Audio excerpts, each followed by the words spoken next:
Good afternoon, New Row, and welcome to Gael Zone. Alongside my co-host Chris Cilauro, I'm Cam Woolley. We're bringing you up to speed in sports around Iona, New York, and the nation.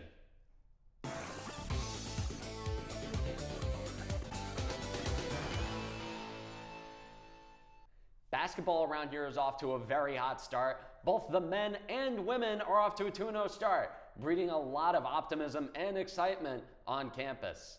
Starting on the men's side, Dan Giroux has started his collegiate coaching career with an impressive pair of wins. During the season opener last Friday at Hines, the Gales made a resounding statement, defeating Hofstra by a score of 81-73. Cincinnati transfer CJ Anthony led Iona in scoring with 25 points on the night. Lamine Sabali hit a dunk that landed in second on SportsCenter's top 10. While the score was close at the end, the Gales led by as many as 23 at one point, never surrendering the lead after the first basket. It was the program's first win against Hofstra since 2021. The offense would keep firing in Kansas City as the Gales defeated the Roos 105-91. 3 Iona players would reach the 20-point mark, the most efficient of which was Toby Harris, who eclipsed it in only 19 minutes. They shot over 53% from 3 as opposed to Kansas City's 16% clip. So far in 2 games, Dan Giroux has established an identity of crooked offensive numbers and strong shooting. They look to establish that identity at 7 p.m. tonight against Fordham in New Rochelle. Chris, what's going on with the women? Iona women's basketball team marched into New Haven and came out with a 57-45 victory over the Chargers. Isabella Millington had double-double, scored 17 points and grabbing 10 rebounds. 3 other Gales reached the 10-point mark or higher as well. They both won the rebound and turnover battles in this game, making a difference over the long run as Iona and New Haven both shot below 40% from the field. The Gales look to keep their hot start going on the road against Charleston at 4 p.m. today. Cam, both teams are looking fantastic so far, especially the men's team. I mean, we have some stats here. 11.5 points, 3 points made per game, so they love to shoot that 3-point game. CJ Anthony, man, he's an animal. His old Cincinnati coach was talking about how he heard the call over the radio and said that Iona has a good one indeed. Some other stats, I mean, 181 where the opponent is scoring 164. They're scoring 96 points in the first half. So very promising start, especially for the women's team too. You know, they're 2-0. So it's a good time to be a Gale. And it's funny because I didn't know about the Sports Center thing. So when I woke up on Saturday morning, I saw the clip and I'm like, wow. You know, being on Sports Center number 2, I wish we would have gotten number 1, but no, I was definitely proud weekend to be a Gale. Kim, you have anything to add to the squad so far? Only 2 games in, but what do you think of them? These boys can shoot. I can tell you one thing, these guys can shoot and they can score. This guy, Giroux, has established an identity of offense, high-flying, scoring, big numbers, like I said before. I swear, I feel like I'm watching the Showtime Lakers mixed with the 2010s Warriors watching these guys play. Just electric offense. And sure, they've had some problems defending, but when you score as many points as you do, it doesn't really matter because, yeah, 91 points is a big number in college basketball, but when you score 105, it's inconsequential. And just there's so much here. And again, it's only Giroux's first year. Right. There's time for him to bring in more players. There's time for him to bring in someone who can rebound and get better on the glass. I think there is a very bright future here with what he brings. And I am very, very excited. He preached positionless basketball, and I think we're getting a lot of that. You see everybody doing a little bit of everything.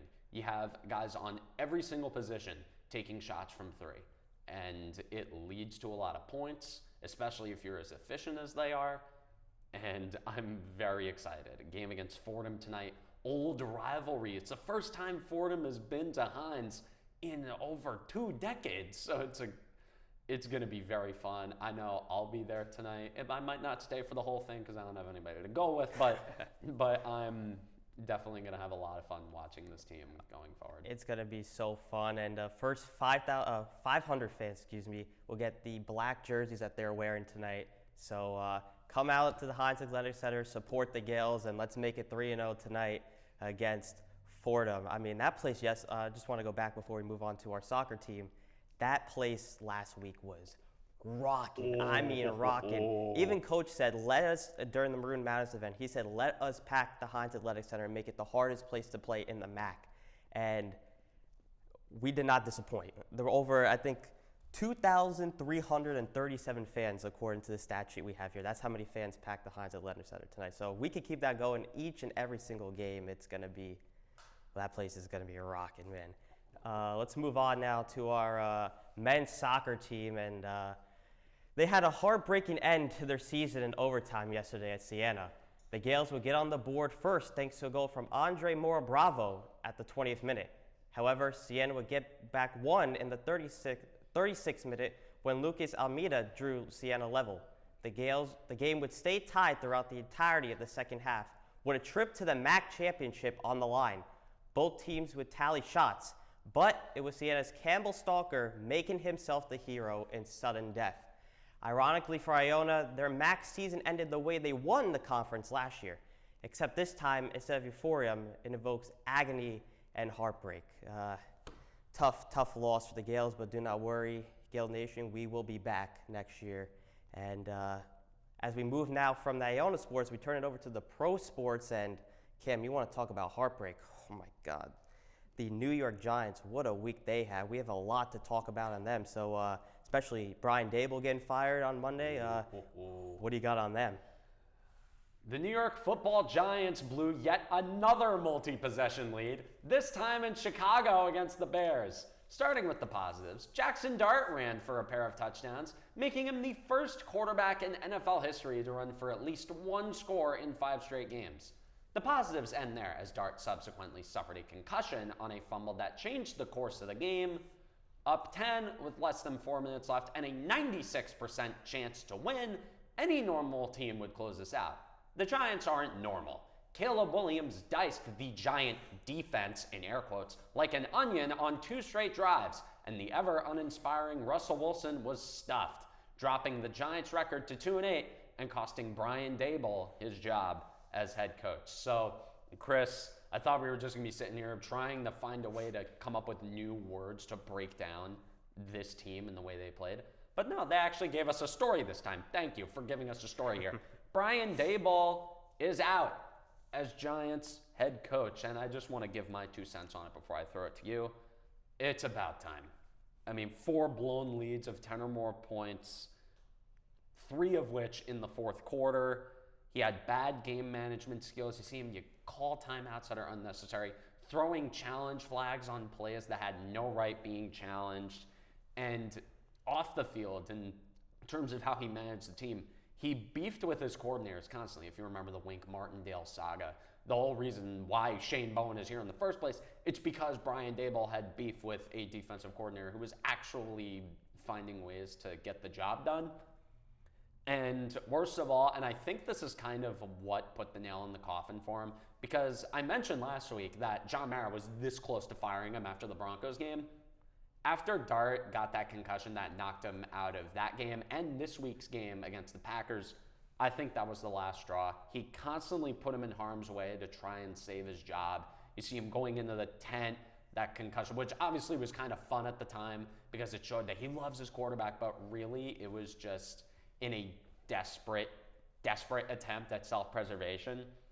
And, you know, it's sad how it ended the way it did, but it's about time that he ended up getting canned as head coach. Yeah, it was definitely time. Giants fans were like, he needs to go.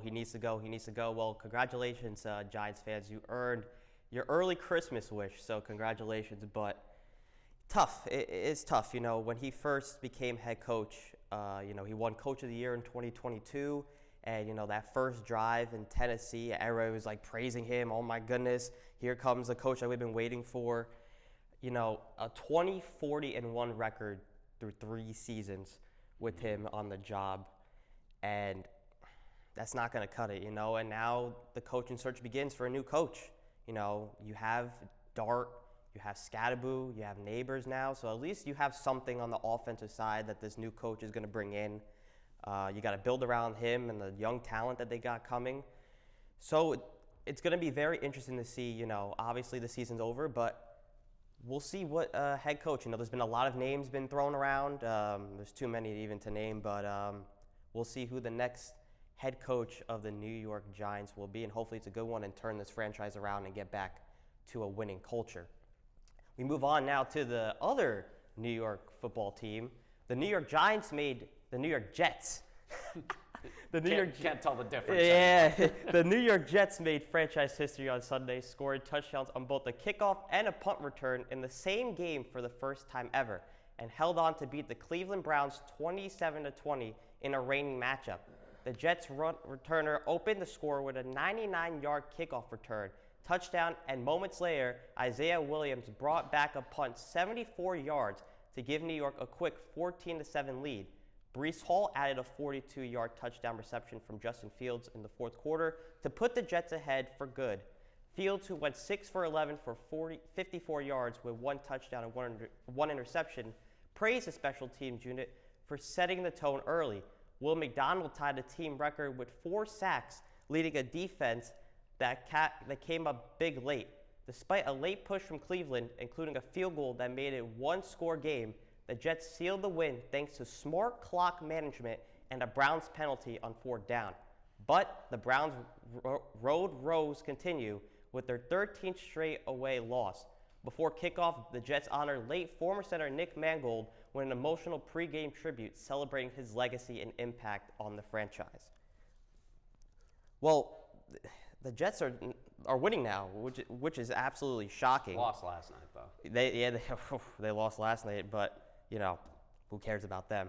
But it seems like the special teams really carried this game essentially, and Aaron Glenn. I love putting an Aaron Glenn quote in here, and this one it says, "Listen, we know we have a long way to go, and we have a lot of work to do on both sides of the ball.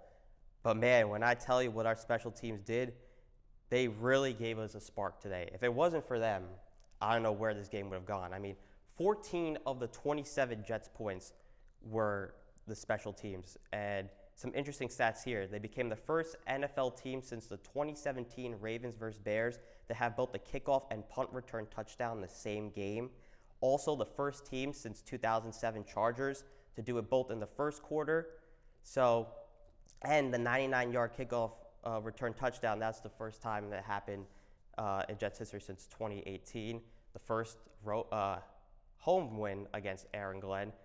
So, the defense, this is the first game without, Garner and Williams.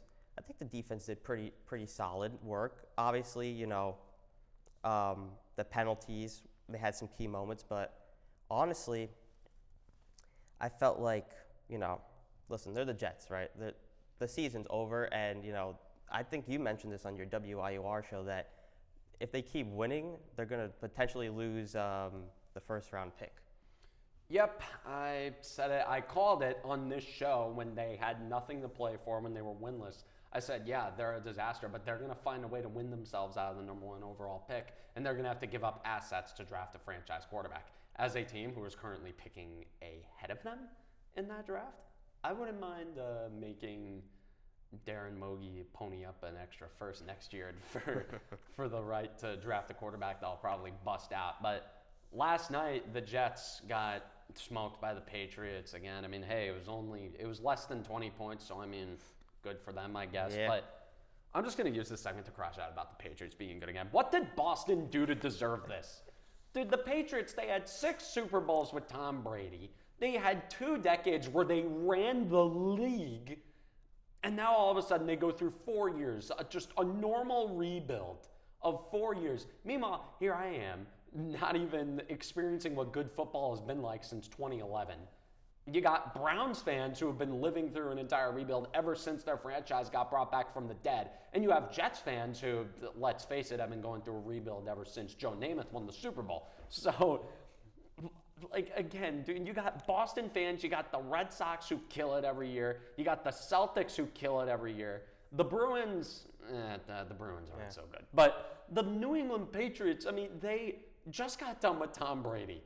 you can at least spend 10 to 15 years in the basement or at least being irrelevant. Sure, you can make the playoffs once in a while, maybe win a playoff game or two, but no, you deserve to get shoved right back down there where you belong, where you pay your dues to the football gods for being blessed with Tom Brady with a 6th-round pick, who had to see a starting quarterback get knocked out of the game in 2001 for him to even come close to seeing the field. So yeah, as if the Patriots couldn't go through any more luck, they get blessed with Drake May, who I love Drake May. I don't want it to sound like that I hate Drake May, but I love Drake May, but I hate that he's a New England Patriot. I hate that fan base is experiencing even more happiness because I haven't seen any of my teams win since I was 7.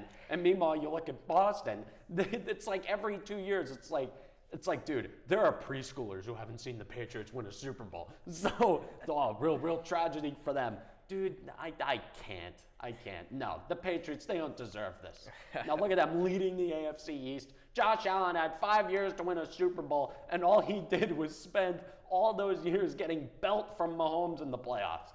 So, anyways, that will be all from me on football. I cannot with the New England Patriots being good again. I can't. And I called it too. I said, the Patriots are going to get 10 or more wins this year. But anyways, in hockey, the New York Rangers appear to be roaring back on track. They finally got a win at the Garden, blowing out the Nashville Predators 6-3. Artemi Panarin scored 2 goals, Alexis Lafreniere had 3 points, and Vincent Trocheck had a pair of assists in his return to the lineup after a month-long absence. They chased Predators netminder Jussi Saros out of his net after 5 goals on only 12 shots. Igor Shesterkin would make 27 saves on 30 shots in the victory.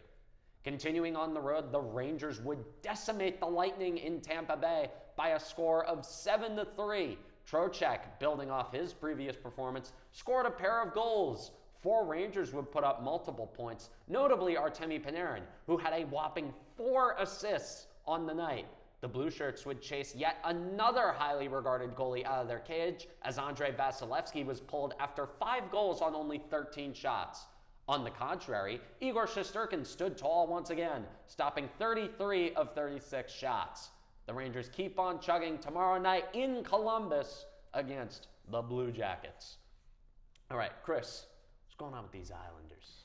The New York Islanders pulled off a thrilling 3-2 overtime win against your New Jersey Devils on Monday night, bouncing back after allowing a tying goal with just seconds left in regulation. The Islanders had fallen behind early, but battled back to tie the game in the second period, and then took the lead late in the third on a power play goal. The game came down to overtime, where the Islanders scored early in a 3-on-3 play to secure the victory. Sorokin was excellent, stopping 32 of 34 shots and keeping the team in the game despite New Jersey's pressure. The Islanders showed resilience and composure in a dramatic back-and-forth matchup that had fans on the edge of their seats. Well, we know what happened with your Devils. They lost, but what else? They beat Chicago, so what do you got on them? As for the loser of that overtime thriller, the New Jersey Devils won a hectic game in Chicago against the Blackhawks on Wednesday night. The story of this one? Simon Nemec, the scorned 2nd overall pick from 2022, had a career game, scoring a hat trick, including the game-tying goal with less than 4 minutes left and the overtime winner. Jack Hughes had 2 assists and dominant underlying stats with new line mates Dawson Mercer and Arseny Gritsyuk. This offensive performance was enough to make up for Jacob Markstrom, only stopping 17 of 20 shots in his bid for worst contract in hockey.